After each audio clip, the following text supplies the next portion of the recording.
Hey everyone, this is Brandon Veller with Freedom Enneagram Coaching. If you're new to Freedom Enneagram Coaching or to the Enneagram, I'd invite you to go check out the Season 1 playlist.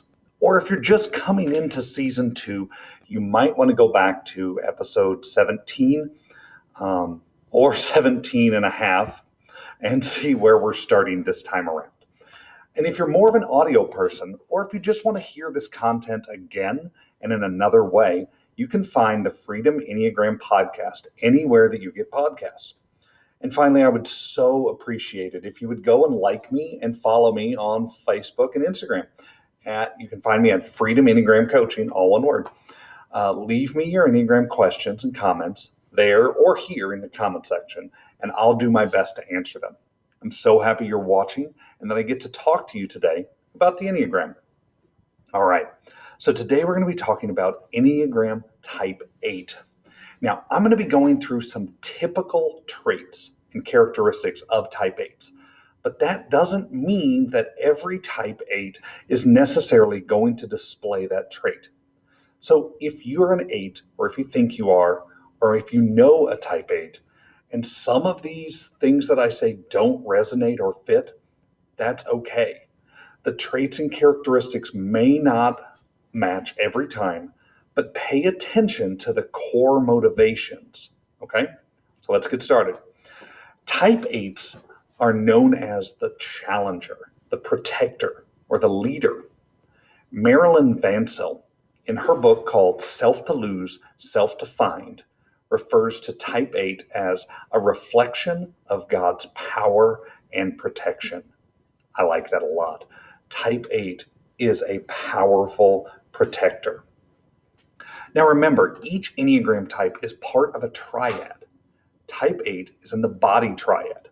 The 3 types in the body triad all tend to react to the world through their body, through their instincts. They have gut reactions rather than thinking through with their minds or engaging with their feelings first. Now, again, I don't mean that the types in the body triad don't experience things through their minds or through their emotions at all. Everyone experiences all 3. But each type has a particular strength or a root in a specific triad. If the Enneagram is a lens through which we see the world, the triad is kind of like the hue of the lens.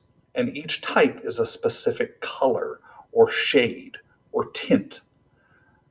If you're not familiar with those terms, so if you think when you go to the paint color selection, you see all those different swatches, right?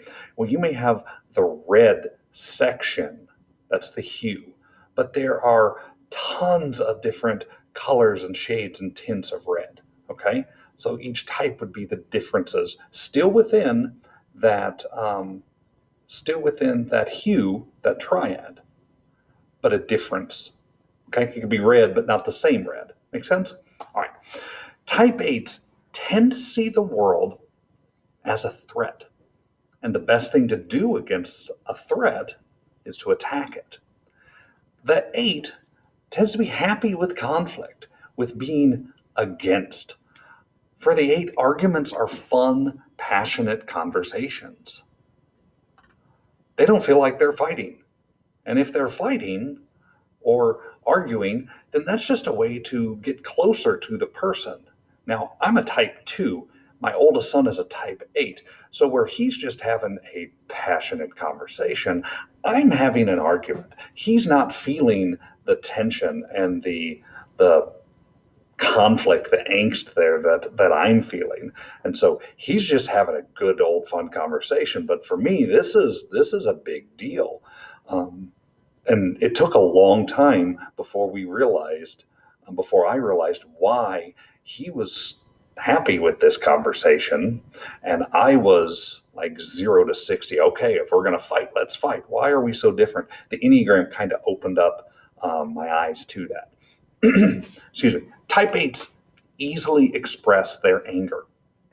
Now, this can come out as a gut reaction against something or as strength and intensity. 8s want justice. They want things to be right. And they want to be in control. This anger can quickly come out in response to injustice, unfairness, or when control is not theirs, or when they see someone that they feel is unworthy is in control. A type 8 can have problems because he or she is too blunt or forceful. They can seem confrontational and domineering and intimidating. The 8's passion and intensity and energy is almost always right there, right in your face. Now, this can make the 8 seem like a very aggressive person, and sometimes it is. But this intensity and passion is also just the way a typical 8 lives. The dominant emotion for the body triads is anger, and the 8's anger is easily expressed and right at the top. They don't hold it back. They feel it, boom, they express it. Now this can come out as they speak their minds very bluntly and forcefully, or it can come out as a passion to right wrongs, as a type of righteous indignation. Now, type 8s aren't all just passion, energy, and anger, though. Type 8s believe I must be strong and invincible to survive because this world is hostile. And I see powerful people taking advantage of weak people. So, to let that not happen to me, I have to be strong. I can't be weak. They've bought into this lie that they always have to be strong, that they always have to be in control, so that they aren't hurt or taken advantage of. They've internalized this message that it's not okay for me to be vulnerable or weak. An 8 wants to have control of their worlds. So, in order to remain unaffected by it, they repress and push down their internal fears and their vulnerabilities. They'll push down and hide their softer side. 8s do have a softer side. They do have weaknesses and fears and vulnerabilities, but they're afraid that if those things are seen, they can be used against them. So they hide that part and they put forward this harder, more assertive, large and in charge, strong exterior. Now, if you would look at the diagram of the Enneagram, the 8 is in the middle of type 7 and type 9. Those two types are the wings of the 8. Okay? So an 8 can be an 8 wing 7 or an 8 wing 9. If you take a test or if you hear someone say, I'm an 8 wing 3, that's not a good test, or whoever has that information is incorrect. Okay? Just like on a bird or on a plane, the wings are on either side of the bird, of the body of the bird. The wings of the Enneagram type are on either side. Okay? So you're not going to have wings at crazy places. So both of these types, the 8 wing 7 or the 8 wing 9, are 8s, main type 8s. But the wing can change the way that that 8 looks, acts, or feels. As a wing 8-7 would be a main type in the body triad, but their dominant wing would be a 7, which is in the head triad. So this means that their dominant way of relating to the world around them is through their gut, through their instincts, and to act first. But the influence of their 7 wing can also bring them up into their heads. An 8 wing 7 tends to be more extroverted and energetic. They've got that quick head, the quick wit, full of ideas that the 7 has. They combine the power of the 8 with that fun-seeking, pain-avoiding type 7. Now, an 8 wing 9, on the other hand, has its main type and its dominant wing in the body triad. The power of the 8 is tempered by the peaceful go along to get alongness of the type 9. They tend to be more mild mannered and gentle, more quietly strong. However, this type has the nickname of the bear.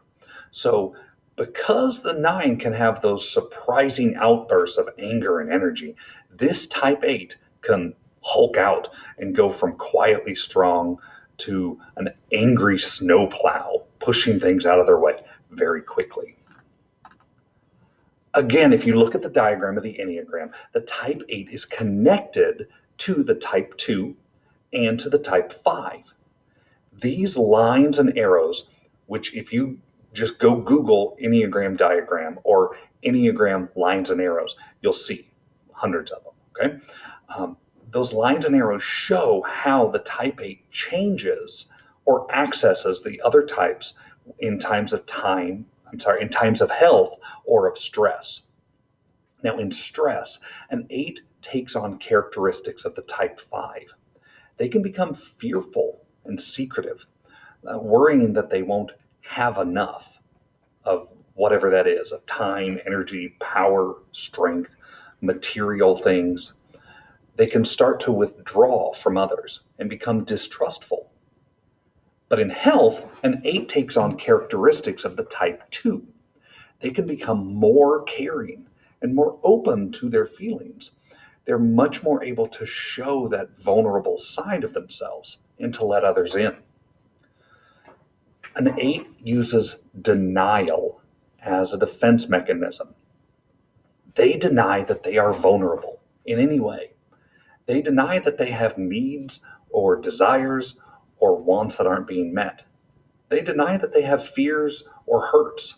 An 8 sees themselves as invincible. So an example of this, again, is my oldest son, who is an 8. Last year, we were having a conversation about the COVID-19 virus. This was the spring of 2020. And he said, "I'm not worried about that. I'll go to China right now and just lick anything I want. Coronavirus can't hurt me." Now, as crazy of a sentence as that is just part and parcel type 8. I can't get sick. It won't hurt me. I'm fine. I can do whatever. So denying things in this way, maybe not as hard as that was, but denying their vulnerabilities can help the type 8 maintain that veneer of being powerful and being in control. The type 8's root sin or vice, depending on what type of tradition you're reading things from. Some refer to them as their root sin, some refer to them as their vice. Basically, what each type is going to deal with the most. Okay, their root sin is lust or shamelessness. Now, this doesn't just mean sexual lust, although it can be, but this is more of an intense desire for more of whatever it is they want. 8s tend to not know when enough is enough. Now, this can lead the 8, who's typically a type that will seek to help those who are being hurt or treated unjustly, to use people however they want to get what they want. An example of this could be a type 8 that's very protective of a younger sibling, that keeps making this younger sibling do dumb, embarrassing things because it makes the 8 laugh. They think it's funny. Now, the type 8 wouldn't tolerate anybody else treating their sibling that way. But because they're enjoying it, then it becomes fair game. If I could, I want to talk directly to any type 8s right there. Type 8. You don't have to be strong all the time, and you can trust people. More importantly, you can trust God. We are not strong enough or able to save ourselves. Jesus, and only Jesus, did that. So you can rest in His strength, His power, and His might. Jesus will never betray you or forsake you. You can trust Him. You don't have to stay guarded from Him. You can trust Him. Through His life, death, and resurrection, He took perfect care of you, and He has protected you fully. You can trust in Him as your good shepherd. You can be vulnerable because Jesus was vulnerable.